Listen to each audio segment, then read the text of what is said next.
Hey guys, and welcome to episode 105 of the Up for Late podcast. My name is Scott Ellis. I'm joined here by Tim McGavick. I am mighty tired. You don't look it. Why would you? You don't look tired at all. Good for exhausted. You. Also joining us is Tyler Switolski. I have an incredible headache. Don't care. It's incredible. Deal with it. Yeah. You will suffer for the viewers. And Adam Franey. I feel fine and awake. I'm sorry that these guys feel like this. Listening to you.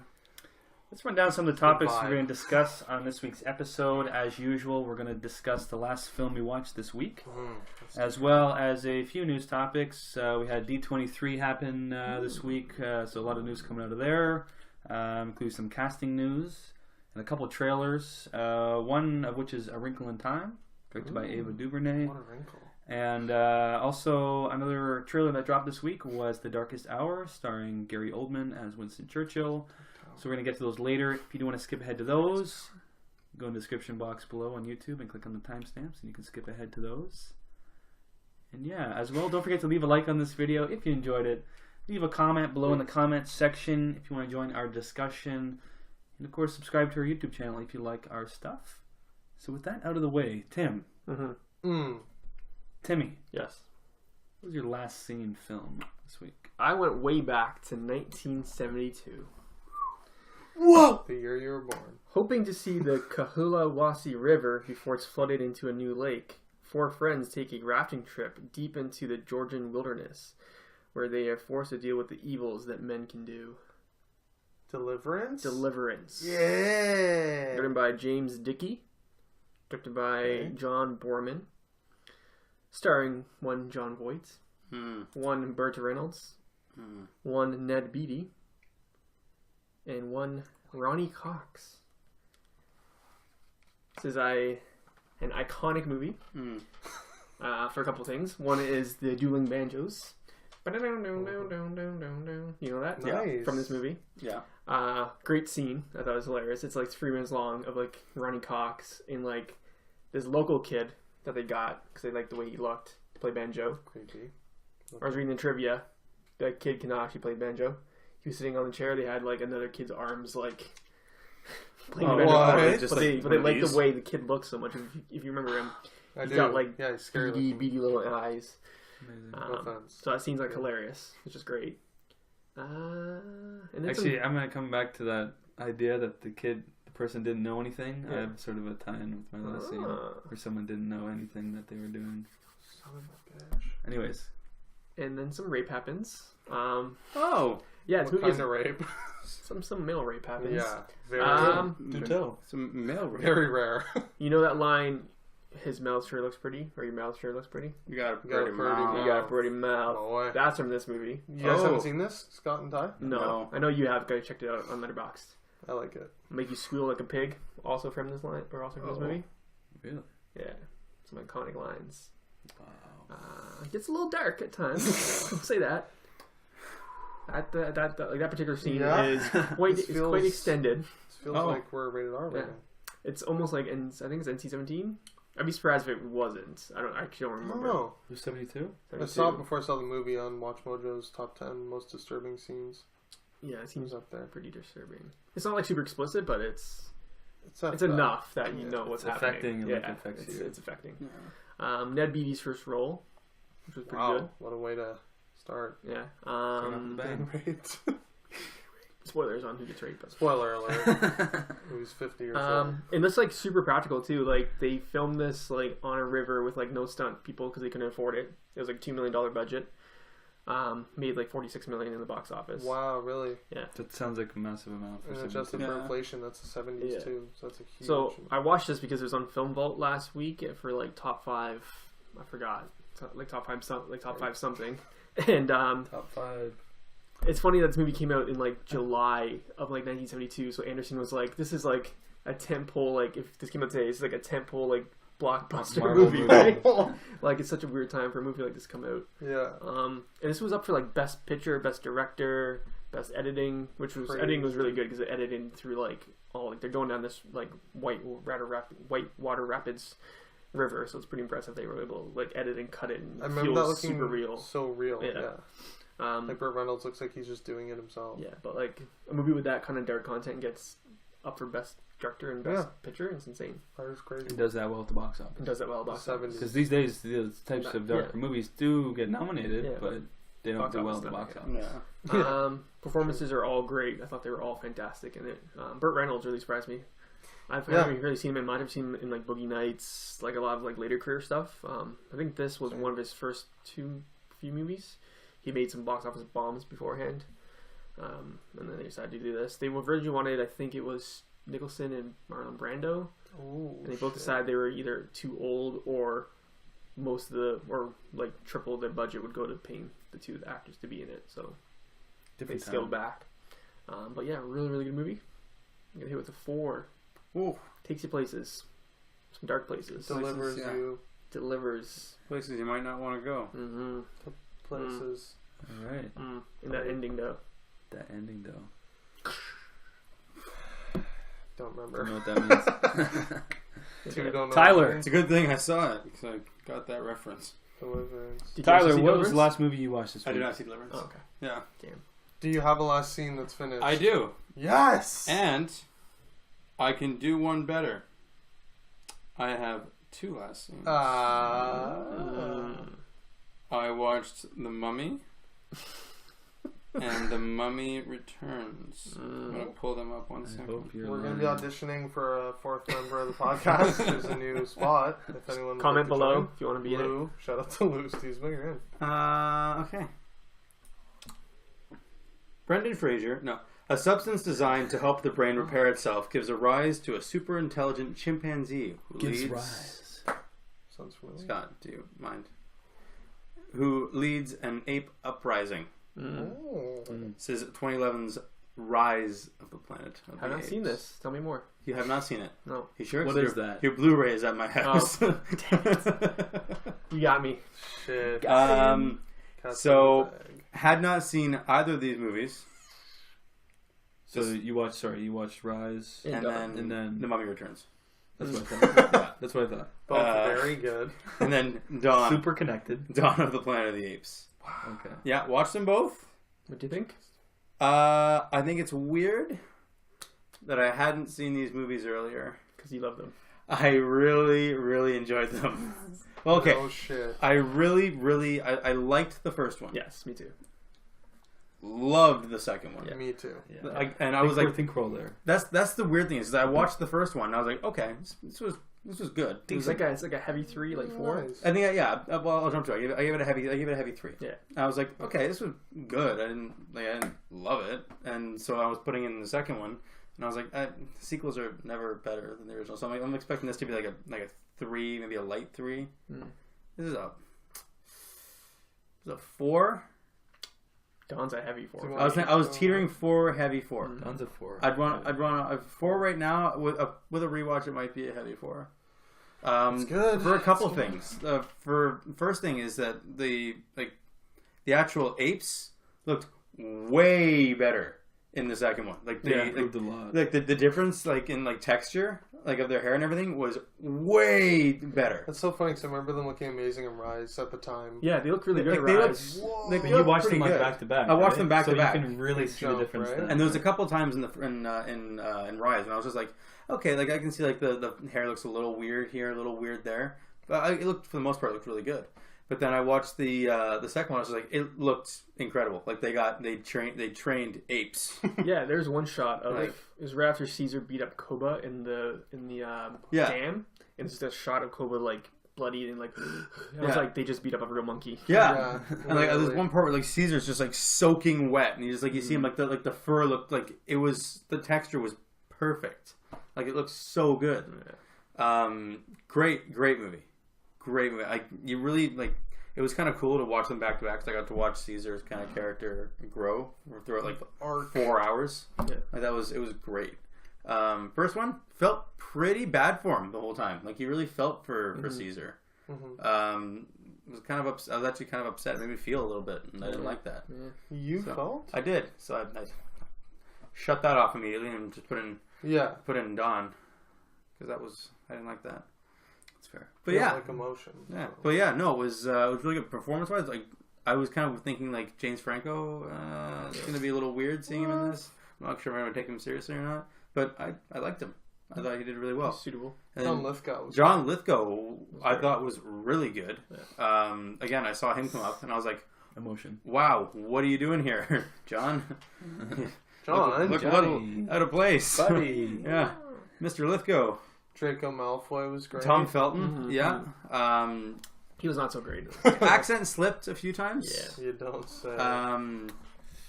I also really was expecting him to. Lesbian. Yeah. I really like every time he got all angry, like he got like all angry and just kind of like, my father's gonna hear about this. Like I expected him to say that like every single time. Every time I thought it was coming out of his mouth. But it was a good start. You know, you got what Caesar was about, and then the second one was great. You saw him really evolve, and then we'll get into the dawn of a new age. We'll get into so you could say that he War rose in the first and saw the dawn. Stay tuned for a war review coming up. Yeah. What would you give the first one? First one I think I'm going with a heavy 3. Yeah. Okay. Okay. Dawn is probably going to be a 4, potential heavy 4 upon a rewatch. God. Yeah, potential heavy 4. It's a heavy 4 for me. Yeah, say that right. Like now. It was really good. I kind of want to watch the Planet of the Apes, one with Mark Wahlberg and Tim Roth. Don't have to. I know I don't have to, but apparently that was like supposed to be the start of the series. Yeah. So I kind of want to see what they wanted to do. Yeah. Just for curiosity's sake. Is it like it's the same studio and everything, or what?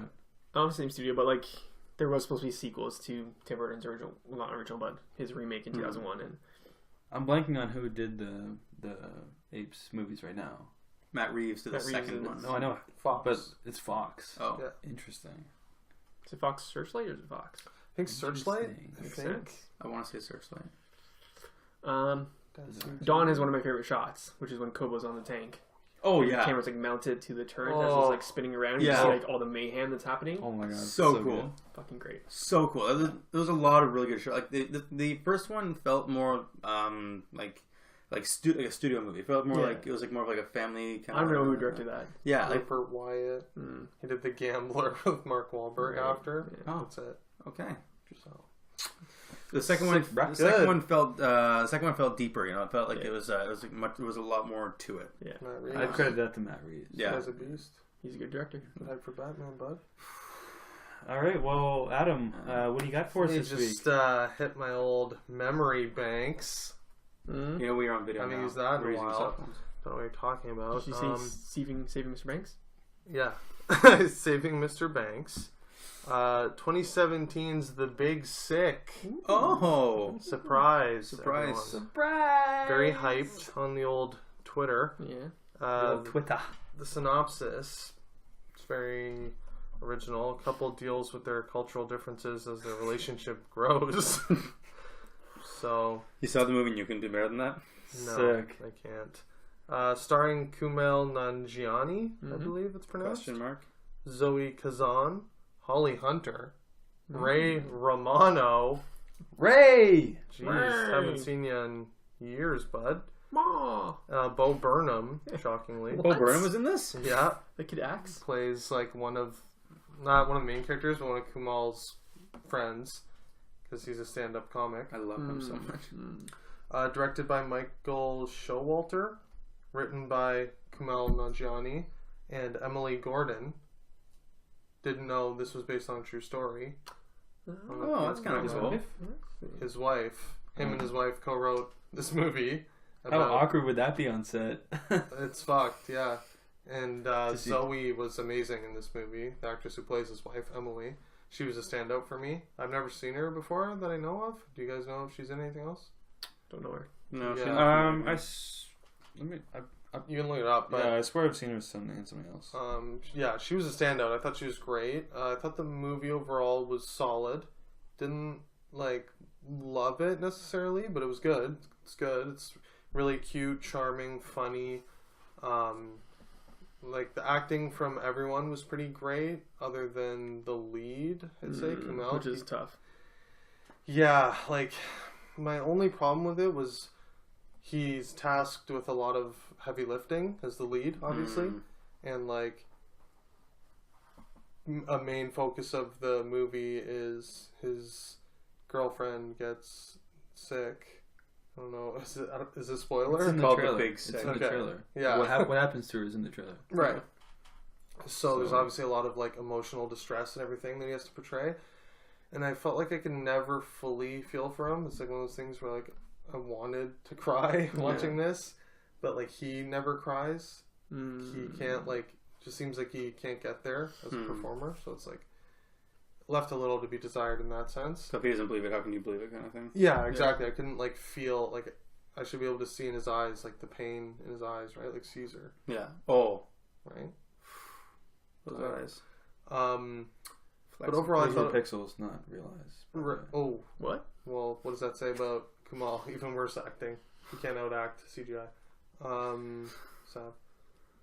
No, it was good. Yeah, I just thought it was overall a charming, funny little rom-com. Little romp. And I didn't know that there was going to be a big stand-up comedy element.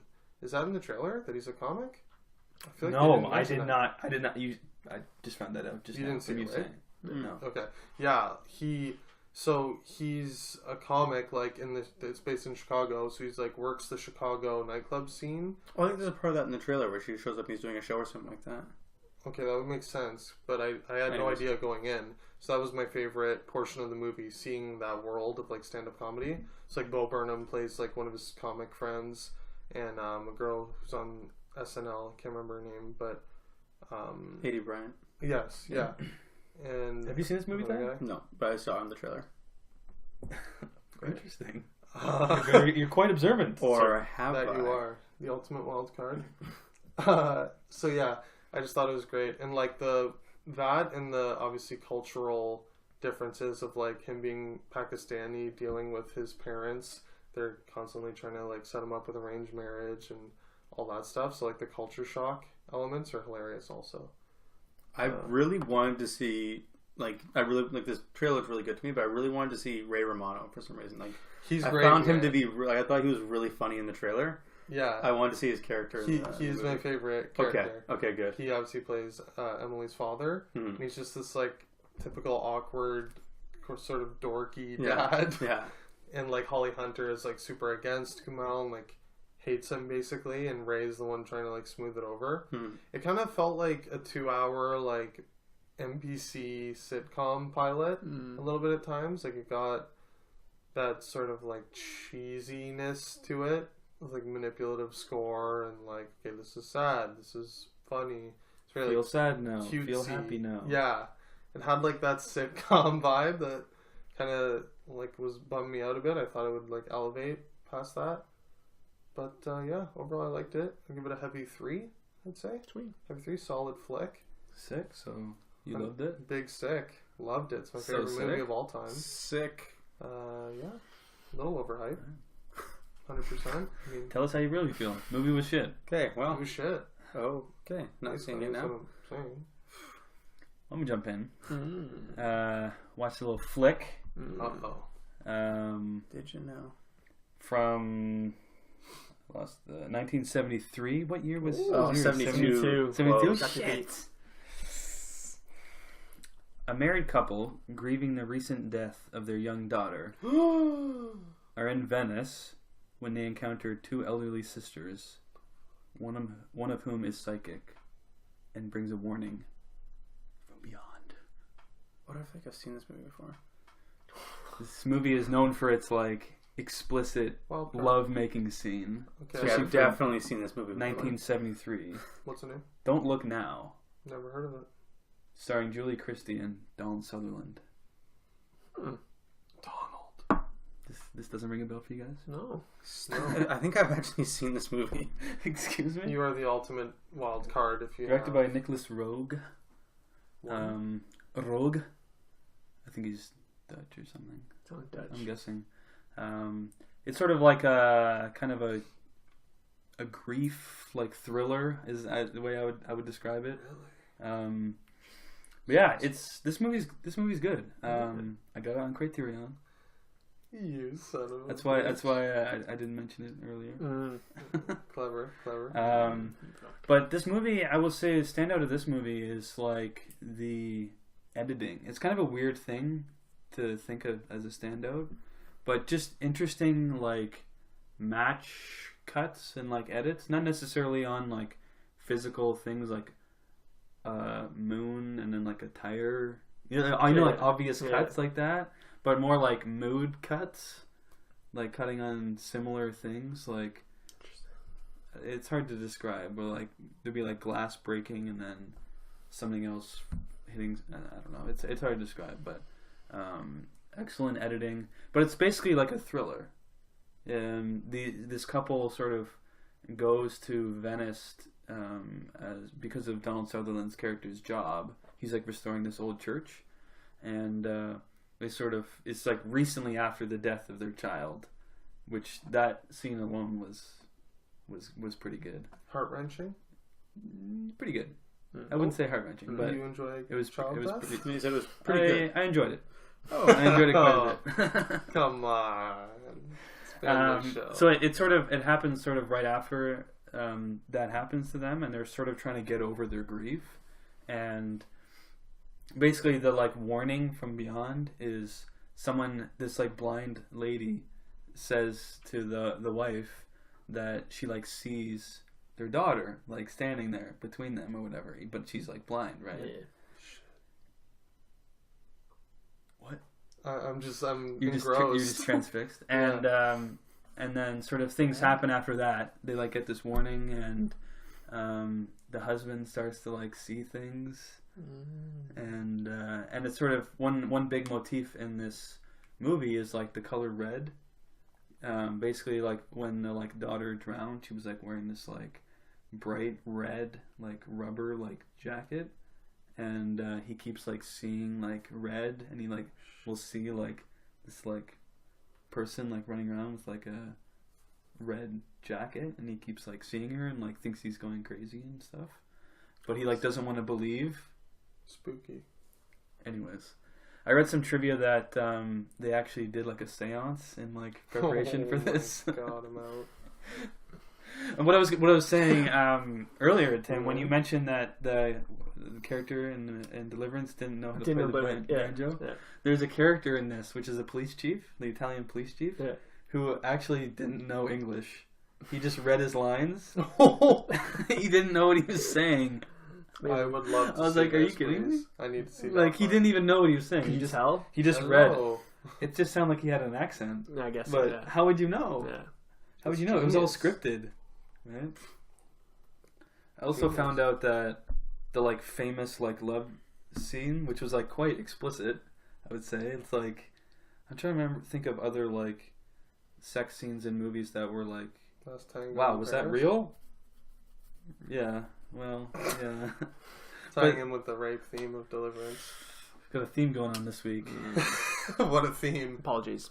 But there's I know there's some other movies that are not coming to my mind necessarily, but some movies are like, wow, like did they actually like have sex like legitimately?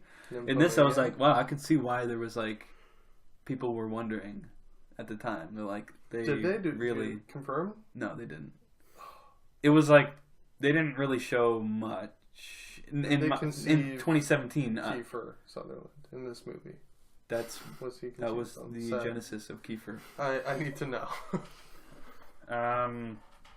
Yeah, and also there was a scene where he basically he's in the church and they're restoring it. They're putting little stones in the mosaics, and he slips and falls, and he's like hanging there, and it was kind of this tense scene in the movie, and because it's like if he fell, he would have like pretty much died basically, and he is actually doing it in real life. The like stunt person, like they couldn't get the like what's the word, the insurance for it or whatever, so the stunt person's like, I'm not doing it, and Donald Sutherland I guess was like, yeah, I'll do it, whatever. He's like hanging there, and apparently there was only this thin wire holding him, and afterwards the stunt person was like, yeah, so if you fell, that would have snapped.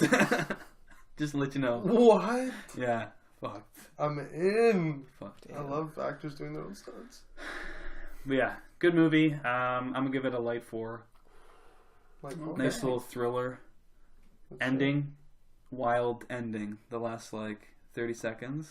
Sick. That ending though. Really? Pretty jokes. It's one of those. Wicker Man. I just remembered one thing I wanted to say.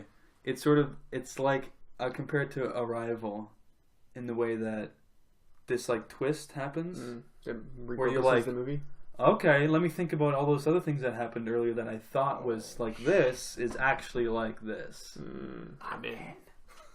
Are you? Yeah, I think I've seen parts of this movie. Not possible. Nah.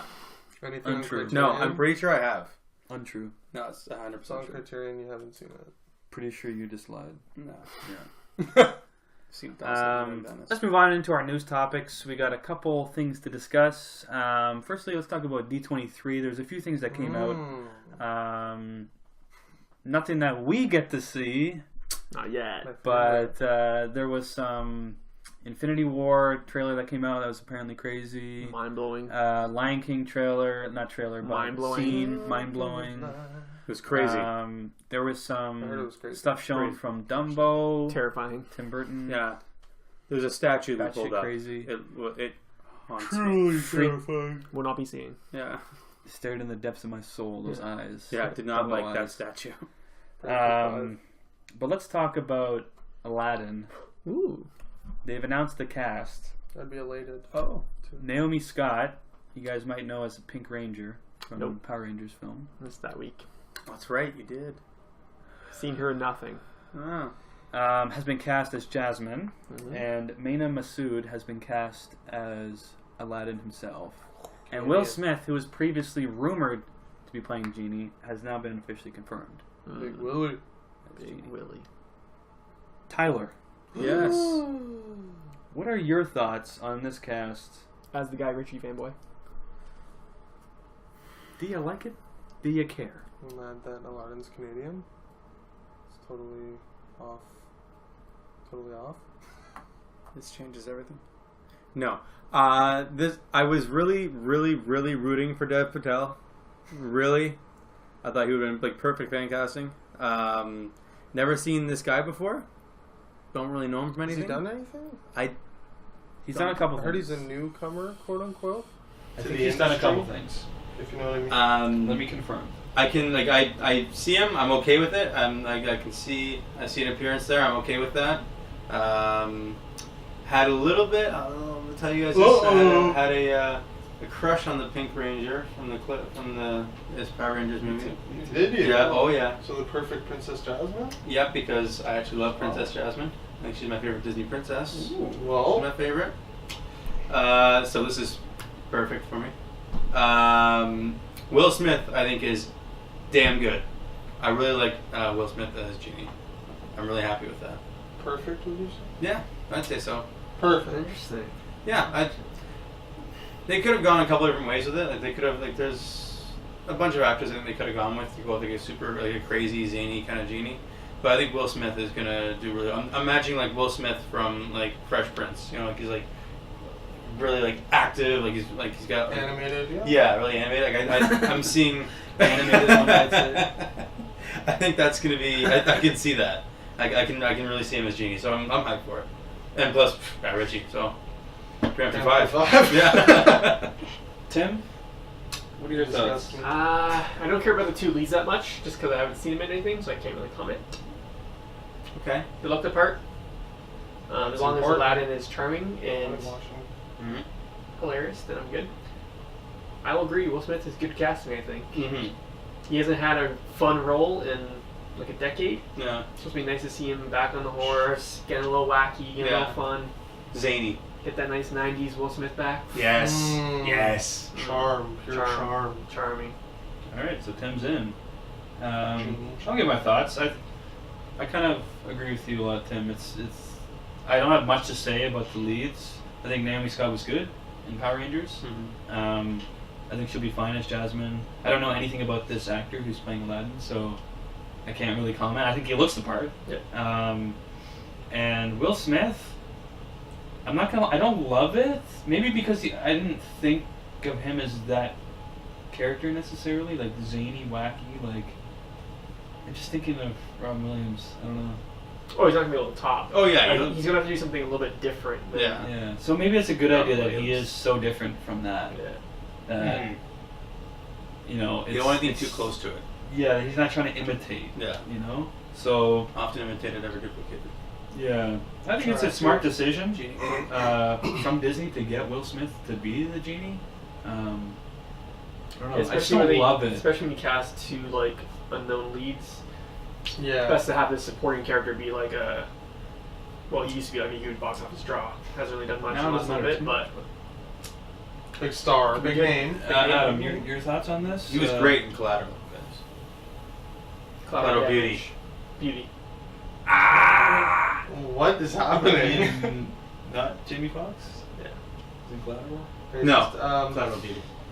Okay. Anyway, haven't seen Aladdin since I was a child, so. Prince Ali, Fire Track.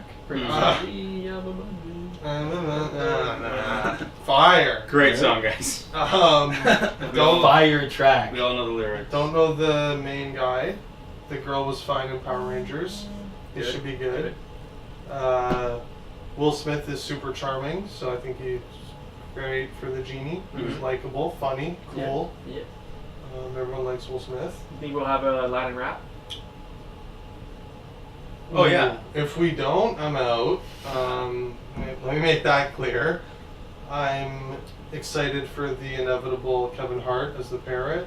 I would assume that's happening probably. Yeah, probably. Yeah. And Ben Kingsley as Jafar. Get hype. I never thought of that. That's interesting. I just made those last two up, but I feel like they will happen. So yeah. Yeah, Ben Kingsley as Jafar, sure. I'm in. Guy Ritchie has that fast, snappy directing. Give away shit. You're not gonna get it. I lost it. Alright, well, let's move on. We're obviously so super hyped for Aladdin. Yes. It's gonna be a 5. Moving on. Another thing that came out of D23 was a little trailer for a flick that we haven't really seen much from before. A Wrinkle in Time. Directed by Ava DuVernay. Little time travel, I think, movie. Starring Chris Pine. Reese Witherspoon's in it. Oprah is in it. Oprah? Mindy Kaling is in it. Zach Galifianakis. Is Zendaya? Is she the star? Is that Zendaya or no? No. She looks like Zendaya. Bullshit. Not even a little bit. No, she's like considerably younger, I think. Yeah. Zendaya. She looks like young Zendaya. Younger than 20? Sure. Like how old? This girl looks like she's like 12. Yeah. Yeah. Unknown, obviously, and so is the other Naomi, boy. Boy. Tim, what are your thoughts on this trailer? Oh man, Wrinkle in Time.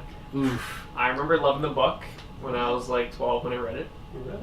You read this book? I read the one book. There's a series. Really? Yeah. Wow. Okay. I don't really remember much about it. Is it like it's like YA like? It's even like younger than YA. It's like I read it when I was 12. Like young adults like what 14, 15, somewhere in there. So it's a little bit below that. This looks like a TV movie. Like a TV movie. Looks like you could play After the Shack. Yeah. Yeah. Ooh. Yeah. Doesn't look great. Shack. Yeah. Costumes look kind It's of like they take it out to the shack. Like the mood they're setting seems kind of like kid dark, but not actually dark. Yeah. And then, you know how like fire is always a big problem for like effects to look really good? Mm-hmm. People falling out of the air still looks pretty terrible. Oh. Because that shot looks terrible. I'm not even blaming this movie specifically. Even like big budget movies can't get people falling to look real for some reason. I think tornadoes never look real either. They look terrible. Yeah. Maybe just because as humans we sort of we can comprehend what would be involved with shooting that shot physically in real life, and we just know in our mind, our brain can understand that what you just showed me is impossible to capture without some fakery. Yeah. So it just looks fake. Yeah, it looks fake. So you're in. I want Tom Cruise in this. I want Tom Cruise jumping out of a plane. Yes. Yeah. Yes. I want this kid no backpack or no parachute because someone's going to jump after him. Yeah. Once he gets the shot in, that's what I want to happen. Catching. That would be the new standard for into a tornado. Into a real right tornado. In the eye of the storm. Just. I'm in. You get one movie to do that. Every other movie has to do it. Yes. Yeah, I'm just in. A Wrinkle in Time. I didn't read the books. Maybe I should have known it was a series of books, but I didn't realize that. I'm like 70% sure it's a series of books now. I heard it was one. I heard it was one book. Just one? One book. That's what I've heard. Okay. It really says that we did a lot of research here. Famous book. Zero memory of it then. We do our research. So as a result, I don't know what happens in this movie. And I still don't know after seeing the trailer what happens. I don't really You'll have to wait and see. Right. Movie comes It looks like Chris Pine is stuck in some time paradox, maybe somewhere. Some sort of wrinkle in time. One might say. In my mind. I don't know anything about this. But besides that aspect, I have no idea what's going on, and to be honest, it doesn't look very good. Yeah. What I'm saying. Oprah, I just don't buy as a character. She's too big of a personality. I don't buy her in movies in general. I think just she has so much like so strong of a presence like in the real world that like seeing her like, in a movie is like, oh, okay, well, how are they shooting your show right now? Like, I'm just I get confused. You know, like I don't buy her not like being in a movie. It's just off. It's weird. Yeah. She's always gonna be Oprah Winfrey. Yeah. I'll never see a character with her. Academy Award nominee. Yeah, I heard she was fantastic in The Color Purple. Allegedly. She's playing like a that was person. in the 80s though, right before she was like Oprah. Oprah. True. Oh. Yeah. Before she floors the letter, Yeah. In this, she's like playing this like crazy over the top character that I just see Oprah then, as a result. Yeah. So I don't see her like transform. I just hear Oprah just talking in the narration. Yeah. I don't. Right. Oh, Oprah's starting. Right. I don't know. I'm just not really digging it. It's not. Maybe it's not intended for me. But what do you guys think? Okay. I'll be quick. Looks like shit. Go ahead. Yeah, I second that. It does not look good. Don't care. I'm not gonna lie to you. We watched the trailer right before we started filming, and I don't remember a single thing that happened. Inside scoop for the viewers. Yeah. Fields, crazy hairdo, eye makeup. You're on a roll. Yeah.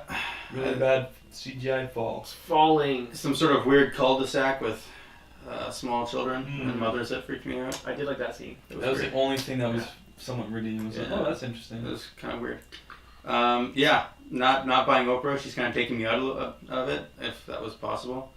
I like marketing her so hard. Yeah. She's like the poster, the thumbnail of the trailer. They gave like Reese Witherspoon like 2 seconds, like 1 second I forgot shots. she was in this. Yeah.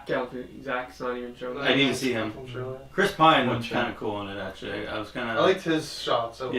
He gets some. I feel like that's a misdirect, and he's not in it. He's not in 5% of it. Yeah. That's a good point. Yeah. I'm out. The whole time he's like stuck in that wrinkle and Yeah. I don't know why I even. It's shit. you just gotta tell. Yeah, I'm out.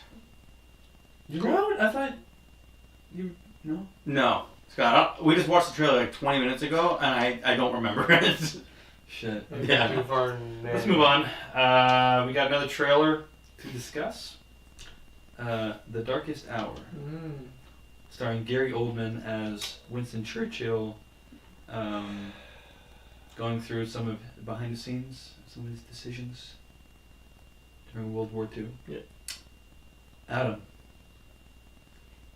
what are your thoughts? Did you see Gary? I didn't really see him. Sorry? Gary Oldman? Yeah, Did I see him? who's in it, in right? this I trailer? don't know. He was narrating. He's a fat bald guy. Yeah. Baffling. Looks boring. Whoa. Looks like J. Edgar, I feel like. You guys remember J. Edgar? Yeah. Leo? Is that just because it's fat? Like, oh, Yeah. this is Looks like an Oscar Fat Gary? pretender to me. Like a wannabe Oscar movie. Like all the CG plane shots or whatever just looks like made for TV, like Netflix original, like low budget. That's it. Looks like Gary Oldman didn't like his acting didn't necessarily look good to me. He was just like spitting and screaming a lot. Have you ever seen Winston Churchill in a video? No. perfect. Okay. What have you? Yeah. What is he? And he's like that? Yeah. He's like Oh, God. Okay. Didn't look like he was stretching himself too far with screaming and spitting. But yeah, I'm out. You're just straight out. And when you said director of Pan, I was like, okay, I thought I smelled shit, And now I know that this man's It's just wafting right out the nostrils. Hold on, Pan? like Hugh Jackman. Like Hugh Jackman Pan? Yeah. Rooney Mara. Not Guillermo del Toro, Pan's Labyrinth, Pan. Yeah. What? Yeah. But he also done some period dramas as well. Okay. Okay. I think Pan's the weird one. If anything, Pan's the odd one. Okay. Okay, good. Alright, still weird, but okay. Did he do like Atonement or something like that? Yeah, he did one of those ones. I feel like he did Hannah. Yes. Remember Yes. Hannah? Oh. With Saoirse Ronan. Saoirse Ronan. Saoirse Ronan. You're trying to say Worcestershire. Ronan. Worcestershire sauce. Worcestershire. I kind of want to see this. I'm intrigued by this. Okay. I think Gary Oldman's doing pretty well. Actually, Yeah. I don't know what Churchill sounds like or looks like. I'm still hearing Gary Oldman like quite a bit, but like I can kind of. I'm also kind of hearing Winston Churchill. It was pretty good, but it's kind of like hearing that. It's like kind of like taking. I'm kind of. It's like. Oh, it is Gary Oldman. I Okay. think he looks like Gary Oldman trying to play Winston Churchill. A little bit. It's probably not what he was going for. No, I think. it's weird. It's like all I can hear is just Gary Oldman, but like, even though like, it is like Winston Churchill esque. Like Winston Churchill. Yeah, but like, I will agree it does kind of look like Winston Churchill. It looks like a series thing. It looks like blob. It could be like a History Channel like 3-part series. Yeah. But like in a good way though. Like it looks like it's like really A great detailed. Like History Channel. really detailed and in depth. I'm kind of intrigued though. Like I think he's got a speech that he written. It's a very famous Winston Churchill speech that he kind of hits at the end, which I think was really good. So I'm in. 10. I'm intrigued by it. You almost said in. Mm-hmm. Yeah, not And fully. then you changed it to intrigued. There are some pretty cool shots. I think it's shot fairly well, but then there's also some terrible CGI planes. I think Gary Oldman looks pretty great in it, actually. Really? Yeah. Okay. Like, disappears for me. Yeah. Yeah. Alright. Right. Yeah, I think he looks and sounds great. Yeah. I keep hearing Gary Oldman though, like when he talks. Gary Oldman sounds a little bit like Yeah, so that's kind of the weird part. less you don't like think he's like chewing on the scenery? Gary, like Winston Churchill is like a bigger than life character, so like Yeah. it makes sense Yeah. that he'd be like doing that because that's what he did, right? Okay. He was very Um, He's eccentric. like, don't interrupt me when I'm interrupting you. He actually did shit like that. That's totally Winston Churchill. This kind of reminds me of like the King's Speech because it's like still like the same time period, but also the King's Speech looked when I first saw the trailer, I was like, oh, this looks like a very typical made Right. bio, but it actually has some flair to it and it's really Yeah. well directed and really I well agree. acted. This looks Yes. like it could be in some of the same vein. Disagree with that. So I'm intrigued. We'll have to see when it comes I'm out. intrigued.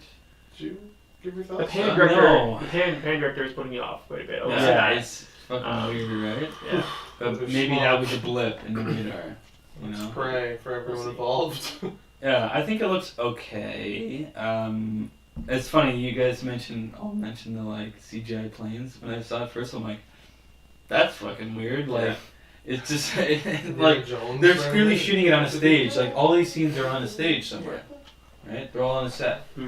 Let's see, most of the budget went to Gary Oldman's makeup. Yeah. Yeah. And it's like they're like, well, we can't get any actual shots of like warfare, so we'll just do some like from a distance, like over the head shots of like bombs dropping.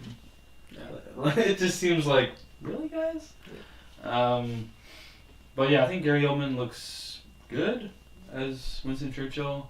Ben Mendelsohn Ben Mendy. as Oh, Prince, boy. Prince George. King King George. George, sorry. Six. KG. KG. I'm in. Ben Mendelsohn's in it. I'm in. Yeah. So that's all I gotta say. I did sign up for that, yeah. I am in. Let me revert my answer. I love Ben Mendy. Yeah, I'm in. They should just remake King's Speech with Ben Mendelsohn. I've never been more in. Just think of it like that, and then there's also Winston Churchill. King's Lisp. What's wrong with I you? love his lisp. Yeah, I guess You're a we'll monster. just have to wait and see when the movie comes out. Yeah. We literally will, yeah. Well, I think that'll do it for episode 105 of the Up Real Late podcast. Tim, where can people find us? People can find us on Twitter at Up Real Late. You can find all of our old audio episodes on iTunes, Up Real Late, and you can find me personally on Letterboxd at Up Real Tim. You can find us on Facebook and on Instagram at Up Real Late Podcast. You can also find me on Letterboxd at Up Real Ty. You can find me, Adam, on Twitter at Franny25 and Instagram and Letterboxd at UpRealAdam. You can find myself, Scott, on Letterboxd at UpRealScott. And yeah, guys, if you enjoy this video, like on it, leave a comment below in the comment section, and of course, subscribe to your YouTube channel. And of course, keep it real.